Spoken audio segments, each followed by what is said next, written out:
It's been a while since I've reviewed a Sony Xperia device. The footage that you're seeing right now is from the Sony Xperia Z3, and that feels like a long time ago, 2 years to be exact, but since then we have gotten iterations of the Xperia line pretty much every 6 months, and there are quite a few out there now. However, this latest one brings a 4K display and some of the best specifications you might have ever seen on a Sony Xperia device.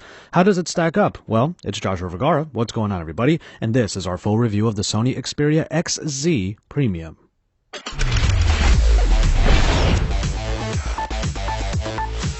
Now, while the word premium is in the name, it might not be the absolute best word to use for this phone's design. The premium is definitely a looker with glass-on-glass designs that sport a dark blue sheen, at least in our review unit. The translucent color shines beautifully and makes for a very sleek device. But the glass-all-over design is something that has been tried and true in the Xperia line before, and it makes for a phone that is ultimately all too familiar. Not to mention the fact that it smudges up via fingerprints all too easily, even after just a short time of usage. The screen is 5.5 inches, and we'll talk about that screen later. However, there's so much bezel on the top and bottom to accommodate the front-facing speakers and a few other bits and pieces. It just feels like this phone is a lot bigger than it should be. Especially when you consider how tall this phone is compared to other phones that we've seen this year that sport things like infinity displays or have 18:9 aspect ratios that allow for a slightly taller but also more narrow device all around. But despite all of this, the handling could be a lot worse. The flat bottom and the flat top help rest the phone squarely on a balancing pinky, and the rounded sides are good for a nice vice grip to keep the phone from slipping about. Thankfully, even if it did slip, the IP certification allows this phone to take a dip and still keep on going. But my favorite part about the XZ Premium's design is the tactile input. The power button, even if it's not the big silver power button that I remember from the Xperias I used to review, is really easy to find and is very tactile thanks to its concave design. And then below it, further down, is the dedicated camera button, something that I absolutely adore on this phone. In the previous 4K toting Xperia device, the high resolution was only used when 4K content was detected. In this case, it's 4K all the time. As far as specs go, this 5.5-inch display is 3840 by 2160 in total resolution, making for some of the sharpest rendering we've ever seen. And Sony has injected into this triluminous display its Bravia TV technology that allows for great colors and a lot of customization. When you go into the display settings, there are so many options to allow you to change not only the color gamut, but also the white balance, which allows for a very impressive amount of control. But let's get back to that 4K resolution. For all intents and purposes, having the resolution turned up to 11 at all times makes the screen really enjoyable. There is an upscaling that occurs when viewing anything below that high resolution, but that is where the Bravia capabilities come into play. Nothing looked overtly pixelated or blown up to the point of distraction. On the flip side, 4K native content is actually kind of hard to come by. If you're using Amazon Prime Video, that's one good place to watch some 4K content, but if you're on YouTube, you have to sort of dig through a lot of the 4K content that might be sprinkled about its library.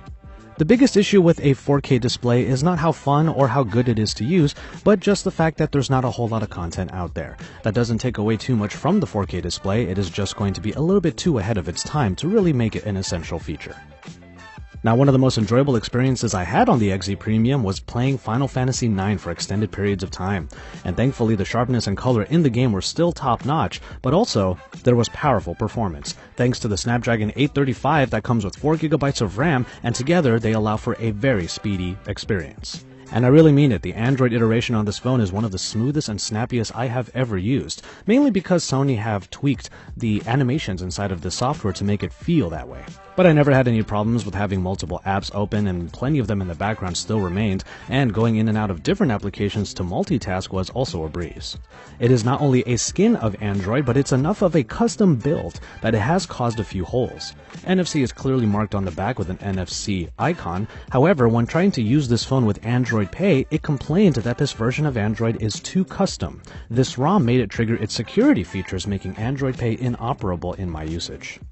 And another bummer about this phone is that the fingerprint reader is not available in the West. This change is sorely felt because I used the XZ Premium out in Taipei while I was in Computex, and using the fingerprint reader on that phone was actually pretty sublime. Unlocking the device easily by just pressing the power button because it is also reading the fingerprint made for a very speedy experience.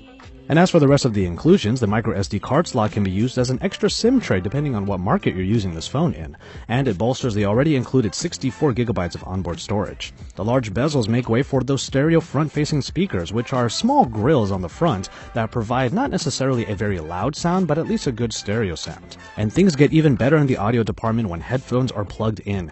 There are so many options for catering the audio experience that listening to pretty much anything is enjoyable. Clear Audio Plus returns and allows for an automatic way of boosting the sound without having to go through the minute customizations.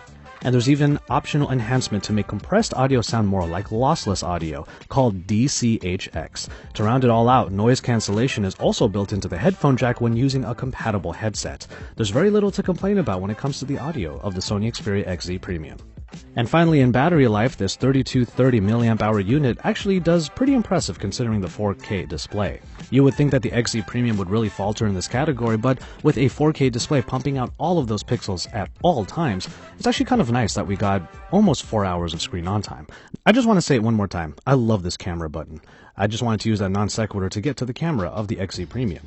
Really though, it's not all that I enjoyed about the camera. On the contrary, there's been a lot to like about this 19 megapixel sensor that can capture 4K video and super slow motion video at a whopping 960 frames per second. Before building up to that highest setting, there are a couple of other modes. A 120 frame per second mode where you can add the slow motion afterwards, or you can do just a one shot that gives you a 5-second super slow-mo shot if you can figure out where the best time to do it is.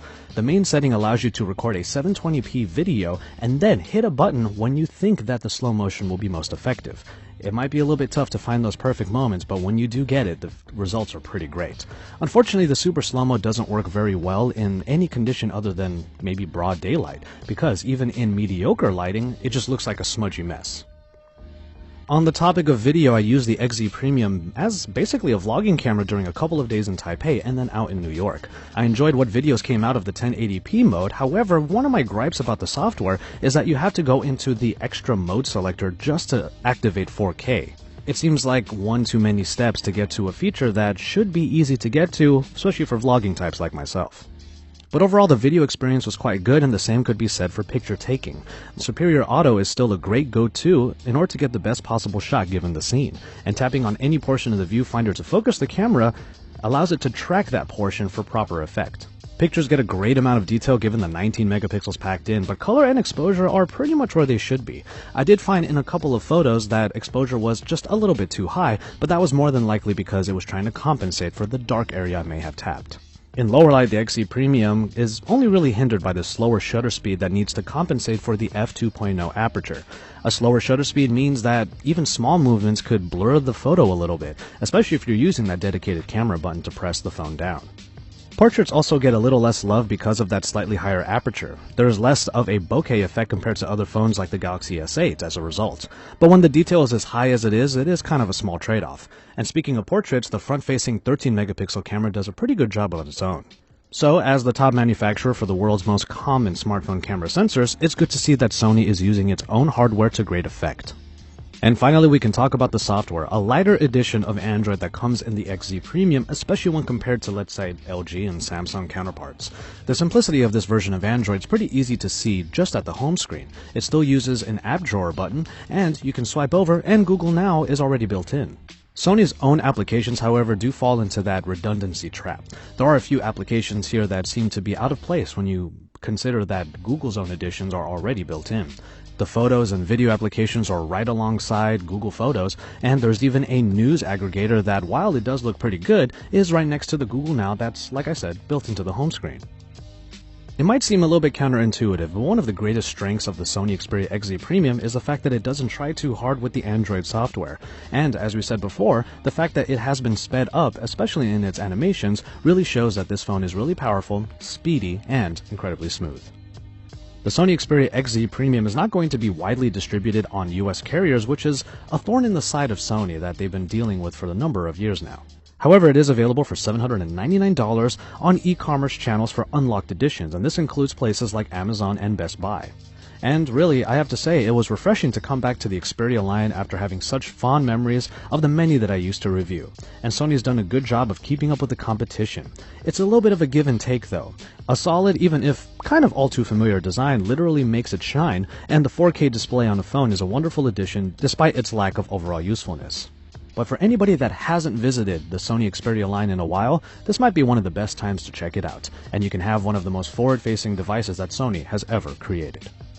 As always, thank you guys very much for watching, and I hope you enjoyed this review of the Sony Xperia XZ Premium.